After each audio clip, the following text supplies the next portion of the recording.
NCERT science class 6th, जिसमें हमारा chapter है भोजन के घटक। इस चैप्टर में हम इस वीडियो में हम इस चैप्टर के इम्पोर्टेंट नोट्स करने वाले हैं। शुरू करते हैं। सबसे पहले आपको पता होना चाहिए कि जो भी खाना हम खा रहे हैं, आपने देखा होगा कि अलग अलग जगह का, जैसे पहाड़ों पे खाना अलग होता है, मैदानों में अलग खाते हैं, समुद्र तट पे जो लोग रहते हैं उनका खाना अलग होता है, वो मांस मछली खाते हैं। तो इस तरीके से हर एक राज्य में, हर एक क्षेत्र में अलग अलग तरीके का भोजन खाया जाता है। लेकिन चाहे कहीं पे भी आप देखोगे, जो खाने की वैरायटी होती है उसके अंदर क्या होगा, एक अन्न से बनी हुई चीज़ होगी, जैसे रोटी होगी या दाल होगी, रोटी होगी या चावल होगा। उसी प्रकार से जो सब्जी होती है उसमें भी ऐसा ही होता है, या तो उनके पास दाल मिलेगी या फिर उसमें मांस मिलेगा। और ऐसे ही जो सीजनल सब्जी होती है वो सब्जी होती है, साथ ही दही लस्सी और ये सारी चीज़ें भी होती हैं। तो कोई भी आप खाना खाएंगे उसमें अन्न होगा, साथ में दाल या मांस या फिर सीजनल सब्जी, ये सारी चीज़ें ज़रूर होती हैं। ठीक है। लेकिन कई बार क्या होता है, जैसे हम कहीं ट्रैवल कर रहे हैं, हमें यात्रा करनी है, तो उस टाइम पे ये सारी वैरायटी हमें नहीं मिल पाती। तो उस टाइम पे हमें जो भी मिलता है, जो भी अवेलेबल होता है, हम उसी को खा लेते हैं और अपना काम चला लेते हैं। ठीक है। और ऐसा भी बिल्कुल ज़रूरी नहीं है कि हर टाइम हमारे खाने में ये सारी वैरायटी हो, कभी कभी कमियाँ ज़्यादा भी हो सकती हैं।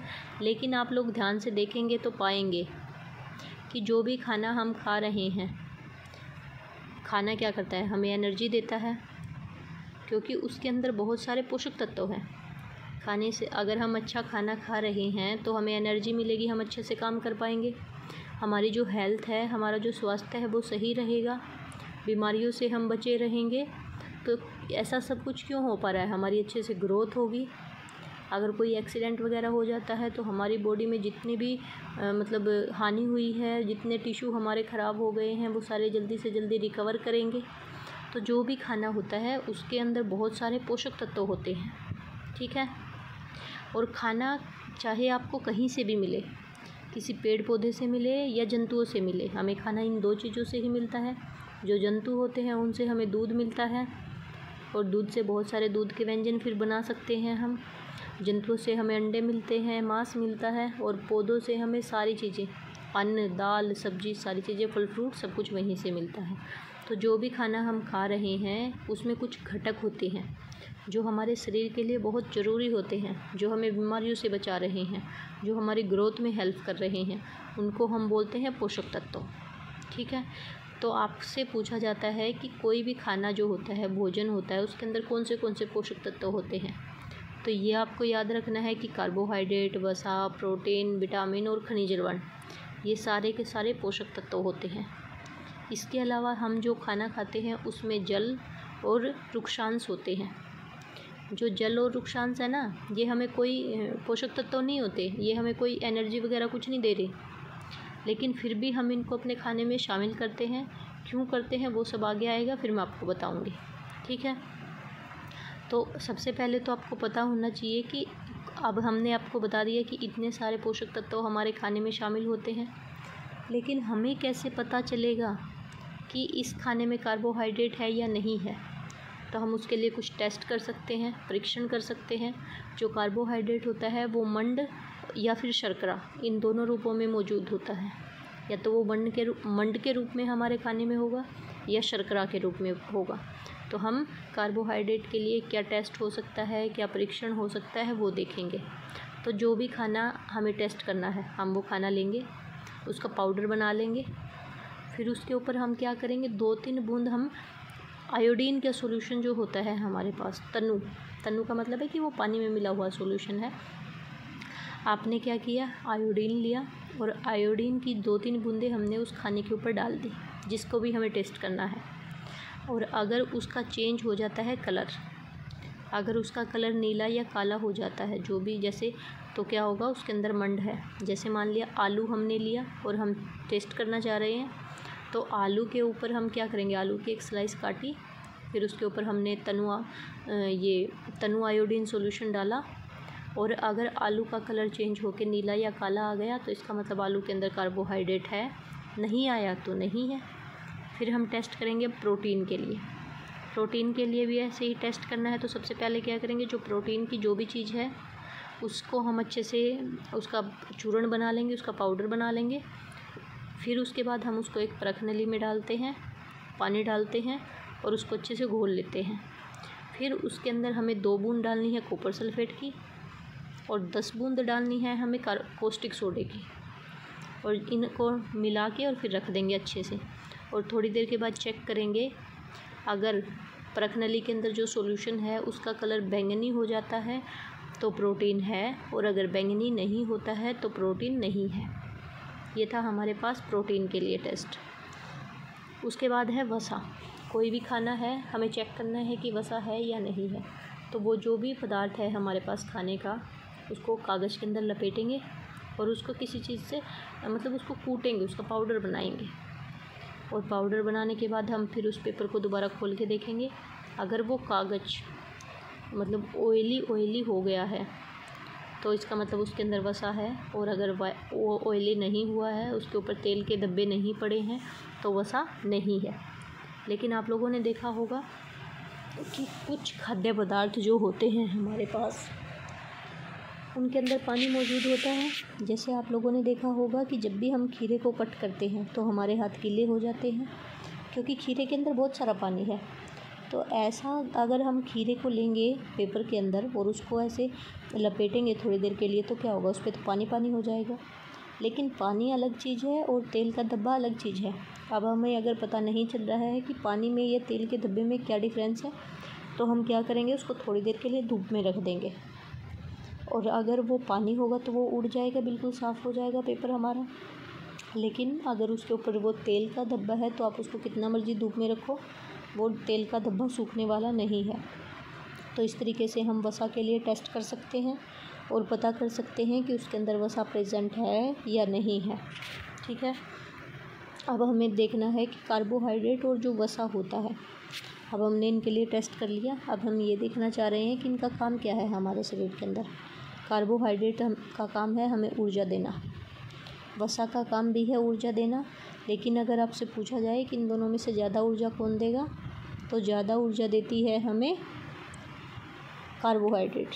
ये कार्बोहाइड्रेट ही होता है ना, अभी इन्होंने नहीं दे रखा, इसको छोड़ दो। अभी जो कार्बोहाइड्रेट है वो हमें ऊर्जा देता है, वसा भी हमें ऊर्जा देता है, और इसलिए इन दोनों को क्या बोला जाता है, ऊर्जा देने वाला भोजन। ठीक है, कार्बोहाइड्रेट हमें किस चीज़ से मिलेगा, जितनी भी चीज़ों में दाना हो, जिस भी चीज़ के अंदर कि आप चावल या रोटी बनाते हो, वो सब में कार्बोहाइड्रेट होगा। जैसे रोटी आप किस चीज़ की बना सकते हो, बाजरे की, गेहूं की, मक्के की, तो इन सब के अंदर कार्बोहाइड्रेट है। चावल के अंदर कार्बोहाइड्रेट है। आलू का तो हमने टेस्ट करके देखा ही था, और ये 1-2 एग्जाम्पल हैं, इनको आप याद कर लेना। ऐसे ही वसा किन के अंदर होता है, वसा में क्या बताया था, तेल का धब्बा, मतलब जिन चीज़ों में चिकनाई होती है, तेल होता है, ऑयली होती है, वो सब वसा होता है। जैसे मूंगफली का तेल निकलता है, तिल का तेल होता है, जो गिरी होती हैं जितनी भी, उनमें से तेल निकलता है। तो ये सारे के सारे क्या है, सरसों का तेल होता है। तो ये सारे क्या हैं, वसा देने वाले पदार्थ हैं। ऐसे ही जंतुओं में से वसा हमें किससे मिलता है, मछली, अंडा और मांस, इन सब चीज़ों से हमें वसा मिलता है। अब प्रोटीन का काम क्या है, प्रोटीन हमारे शरीर की वृद्धि के लिए आवश्यक है, स्वस्थ रहने के लिए आवश्यक है। जितना ज़्यादा हम प्रोटीन खाएंगे उतनी ही हमारी ग्रोथ होगी। ठीक है, तो ये क्या करता है, ये हमारे शरीर की वृद्धि में सहायक है ना, तो इसको हम बोलेंगे शरीर वर्धक भोजन। और प्रोटीन हमें किन चीज़ों से मिलता है, जिन जिन चीज़ों के अंदर दाना होगा उन सब से हमें प्रोटीन मिलेगा। जैसे चना, छोले, राजमा, मटर, सोयाबीन, मूंग, दाल, तो इन सब में क्या दाना होता है, तो इन सब से हमें प्रोटीन मिलता है। और मांस, मछली, अंडा, पनीर। अब बारी आती है विटामिन की। विटामिन का काम क्या है, विटामिन हमें बीमारियों से बचाता है, हमारे शरीर को हेल्दी रखता है, जैसे हमारी आइज़ को, हमारी त्वचा को, हमारे बालों को, और साथ ही ये हमें बीमारियों से बचाता है। ठीक है, और बहुत सारे विटामिन होते हैं, vitamin A, B, C, D, E और के, ये सारे विटामिन हैं। और बी में बहुत सारे होते हैं, जैसे B1, B2, तो इन सब का जो पूरे सारा ग्रुप बनेगा उसको हम विटामिन बी कॉम्प्लेक्स भी बोलते हैं। अब विटामिन ए को देखते हैं हम। विटामिन ए का काम है हमारी त्वचा को, हमारी स्किन को और हमारी आँखों को हेल्दी रखना। ये मिलता है हमें गाजर से, आम से, पपीते से। और ये क्या करता है, आँखों को स्वस्थ रखता है। तो विटामिन की अगर कमी होगी तो क्या होगा, हमारी आँखों पे असर पड़ेगा। ऐसे ही हमारी जो स्किन होती है वो रूखी सूखी हो जाती है, एलर्जी होने लगती है। तो ये सब विटामिन ए की कमी से होता है। और जो बी होता है, बी का काम क्या होता है, जैसे हमारी शरीर में जो बीमारियों से लड़ने की जो शक्ति होती है उसको पैदा करते हैं ये। मतलब अगर हम विटामिन बी खा रहे हैं तो बार बार जल्दी जल्दी बीमार नहीं पड़ेंगे, हम बीमारियों से बच पाएंगे। ये मिलता है हमें गेहूँ, चावल और यकृत से। विटामिन सी ये भी रोगों से लड़ने में मदद करता है। हमारे दांतों के लिए ये अच्छा है। ये मिलता है हमें खट्टी चीज़ों से, संतरा, टमाटर, अमरूद, नींबू, मिर्च, आंवला। ठीक है। उसके बाद डी होता है हमारी हड्डियों के लिए, हमारे दांतों के लिए। तो डी में क्या है, कैल्शियम, जो ये हमारी हड्डी और दांतों के लिए सहायक है। साथ ही ये जो कैल्शियम अगर हम खा रहे हैं तो ये कैल्शियम को भी हमारा बॉडी उसको यूज़ कर पाएगी, उसमें भी विटामिन डी की ज़रूरत होती है। विटामिन डी इकलौता ऐसा विटामिन है जो हमारी बॉडी खुद ही बना लेती है। कैसे बनाएगी, अगर हम धूप में बैठते हैं तो विटामिन डी हमारे शरीर में खुद ही बन जाता है। और विटामिन डी जो है वो हमें मिलता है मछली से और अंडे से। अब बारी आती है खनिज लवण। खनिज लवण क्या होते हैं, हमारे शरीर में जो खनिज लवण होते हैं ना वो हमें बहुत कम मात्रा में चाहिए। लेकिन अगर हमारी अच्छे से, हम चाहते हैं कि अच्छे से ग्रोथ हो, हम स्वस्थ रहें, तो हमें खनिज लवणों की ज़रूरत होती है। भले ही हमें कम मात्रा में ज़रूरत हो, लेकिन खनिज लवण भी हमारे शरीर के लिए, हमारी ग्रोथ के लिए, हमारे बीमारियों से बचे रहने के लिए, अच्छी हेल्थ के लिए ज़रूरी होते हैं।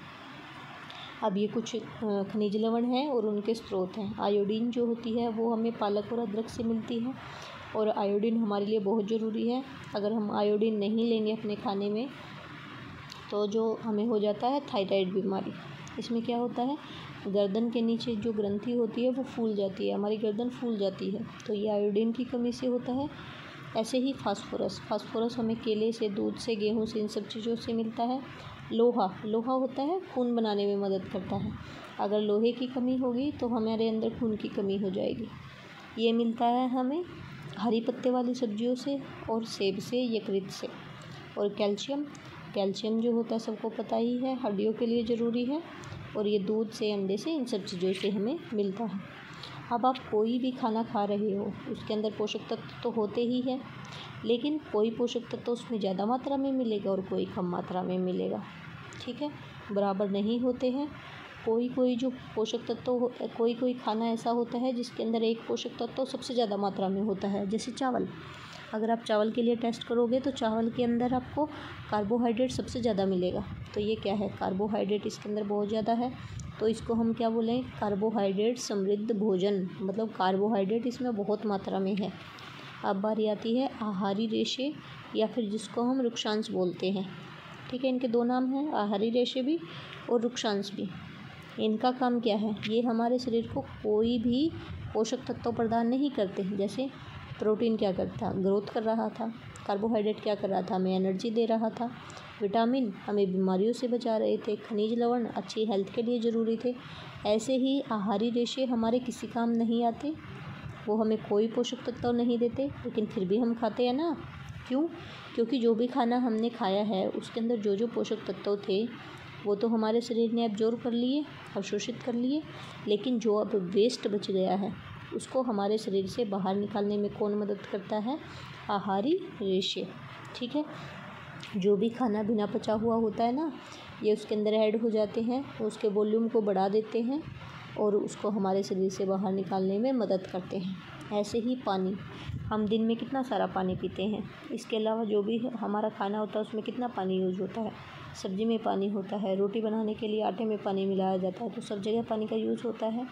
तो ये पानी जो है हमारे लिए बहुत ज़रूरी है। दूध हम पी रहे हैं, दूध जितना भी लिक्विड पिएंगे उसमें पानी मिलेगा कुछ ना कुछ। तो ये जो पानी है क्यों पी रहे हैं, क्योंकि जो भी खाना आपने खाया था उसको हमारा शरीर कैसे अवशोषित करेगा, पानी की मदद से। तो पानी का काम है पोषक तत्वों को एब्जॉर्ब कराना, अवशोषित करवाना।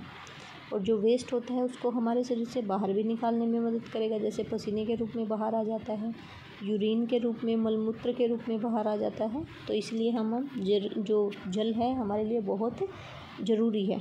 उसके बाद है संतुलित आहार। नाम से ही पता चल रहा है, आहार का मतलब है खाना, ऐसा खाना जिसके अंदर सारे के सारे पोषक तत्व मतलब पर्याप्त मात्रा में है। जितनी उनकी ज़रूरत है उतनी ही मात्रा में वो प्रेजेंट है, ना उससे कम है ना उससे ज़्यादा है। तो संतुलित आहार एक ऐसा आहार होता है जिसके अंदर सभी पोषक तत्व एक पर्याप्त मात्रा में प्रेजेंट होते हैं। लेकिन आप लोगों ने देखा होगा जब हम खाना पकाते हैं तो एक आधा पोषक तत्व नष्ट भी हो जाता है, जैसे विटामिन सी वाले जितने भी स्रोत है ना, अगर आप उनको गर्म करोगे तो उनके अंदर के पोषक तत्व ख़त्म हो जाएंगे। तो कुछ पोषक तत्व तो गर्म करने से ही ख़राब हो गए। हम कोई भी खाना पका रहे हैं तो उसको गर्म तो करेंगे ही, गैस पे ही तो बनेगा सारा खाना। तो हमें क्या करना पड़ता है, इसलिए हम कुछ कच्ची चीज़ें खाते हैं ताकि विटामिन सी की कमी को पूरा किया जा सके। ठीक है, जो पोषक तत्व नष्ट हो गए हैं उनकी कमी को पूरा तो करना है ना, तो इसलिए हम कुछ कच्चे पदार्थों को अपने खाने में शामिल करते हैं। जैसे सैलेड में हम सारी कच्ची सब्जियां खाते हैं, ठीक है, और ऐसे ही फ्रूट्स जो होते हैं उनको कच्चा ही खाते हैं। आधे फ्रूट्स को हम बिना छिलका उतारे ही खाते हैं, तो वो हमारे लिए बहुत हेल्दी होते हैं। और कुछ पोषक तत्व ऐसे भी होते हैं जो बार बार धोएंगे तो नष्ट हो जाएंगे, जैसे चावल है, चावल को बार बार धोओगे तो उसके अंदर का कार्बोहाइड्रेट जो है वो कम होता जाएगा। दालों को बार बार धोओगे तो प्रोटीन कम हो जाएगा। और खाना भी बनाते टाइम हमें ध्यान रखना है कि हमारे पोषक तत्व कम से कम ख़त्म हो। अब बारी आती है अभावजन्य रोग। अभावजन्य नाम से ही पता चल रहा है, जो किसी चीज़ के अभाव में मतलब कमी में जो बीमारियां होती हैं उनको हम बोलेंगे अभावजन्य रोग। मतलब जैसे हमारी बॉडी में आयोडीन की कमी है, इसका मतलब क्या है, जिन चीज़ों से हमें आयोडीन मिलता था हमने वो चीज़ें नहीं खाई, इसलिए आयोडीन की कमी हो गई है। ठीक है, और अब ये किसी चीज़ की कमी के कारण अगर हो रहे हैं तो अगर हम उसको वो चीज़ खिला दें तो वो कमी पूरी हो जाएगी और ये बीमारी भी ठीक हो जाएगी। तो जो अभावजन्य रोग होते हैं इनको हम हेल्दी डाइट लेके, एक संतुलित आहार लेके ख़त्म कर सकते हैं, कम कर सकते हैं। ठीक है, और इसके कुछ उदाहरण भी हैं। जैसे मान लिया प्रोटीन की कमी अगर हमारे शरीर में हो गया है तो हमें बहुत सारी बीमारियां लग जाएंगी। जैसे हमारी जो वृद्धि है वो रुक जाएगी, चेहरा सूज जाएगा, बालों का कलर ख़राब हो जाएगा, त्वचा से रिलेटेड बीमारियां हो जाएंगी। तो अगर हम प्रोटीन वाली डाइट लेना शुरू कर देंगे तो फिर ये बीमारियां जितनी मैंने आपको बताई हैं ये सारी के सारी ठीक भी हो जाएंगी।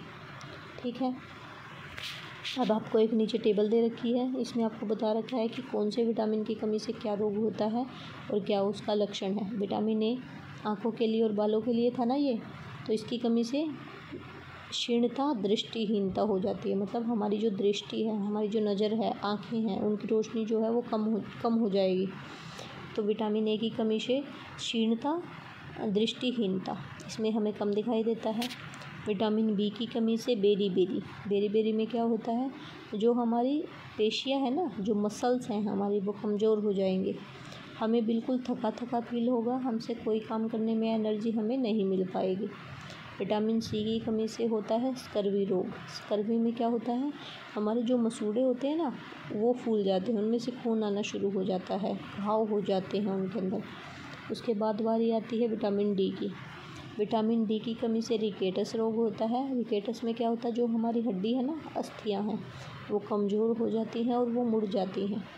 फिर है कैल्शियम दांतों के लिए और हड्डियों के लिए ज़रूरी है ना, तो अगर कैल्शियम की कमी होगी तो दांत टूटना शुरू कर जाएंगे, हड्डियों में से कमज़ोरी आ जाएगी। आयोडीन की कमी से होता है घिंगा रोग, ग्वाइटर रोग। तो आयोडीन की कमी से घिंगा रोग होगा, और घिंगा रोग में क्या होता है, गर्दन जो होती है वो फूल जाती है। और अगर छोटे बच्चों में ये दिक्कत है तो उनको मेंटली भी प्रॉब्लम हो सकती है। उसके बाद लोहे में क्या होता है, लोहे से हमें खून बनता है, और अगर हमारे शरीर में लोहे की ही कमी हो गई तो हमारे शरीर में खून की भी कमी हो जाएगी। ठीक है, तो ये वाला चैप्टर हमारा पूरा होता है।